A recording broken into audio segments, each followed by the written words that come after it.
हाँ जी, if alpha beta are root of the equation, एक इक्वेशन दी है उसके अल्फा बीटा रूट्स दिए हैं। बहुत सारी दिमाग में दौड़ी मेरी बात, पहले दिमाग में दौड़ी अल्फा प्लस बीटा पता है, अल्फा बीटा पता है, फिर मुझे ये समझ में आया कि अल्फा माइनस बीटा भी पता है और ये अल्फा बीटा है तो इसको सेटिस्फाई भी करेगा। ये दिमाग में दौड़ा, इतनी बात समझ के, इतनी बात समझ के किसी का दौड़ा कि नहीं दौड़ा।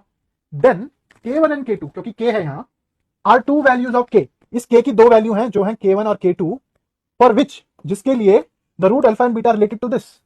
मतलब जब ये होता है तो यहां से K की दो वैल्यू आती है K1 and K2, then find the value of this. तो ये तो हमारा बात की बात है, समझ में हमको क्या आ रहा है कि हमको K1 K2 निकालना है जब हम इसको सॉल्व करते हैं, तो बात खत्म। मतलब हमको इसको सॉल्व करना है, वहां से K की वैल्यू निकल रही होंगी K1 एंड K2, बात खत्म।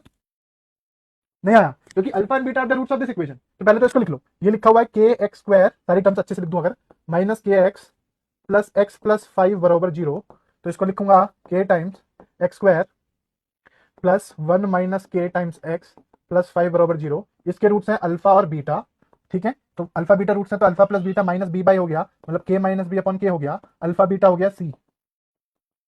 हाँ कि ना, ये दो वैल्यू समझ में आ गई। ठीक है, फिर उसने क्या बोला है, ये समझ में आया, and given two are values related to this. फिर उसने बोला ये भाई alpha upon beta plus beta upon alpha देख के मेरे मन में इतनी, इसको सॉल्व करना है, हमें इसको सॉल्व करना है, इसकी मदद से हो जाएगा। क्यों हो जाएगा, क्योंकि ये क्या लिखा है, ये क्या है आपका, ये क्या है आपका सिमेट्रिक एक्सप्रेशन। और सिमेट्रिक एक्सप्रेशन की खास बात क्या होती है,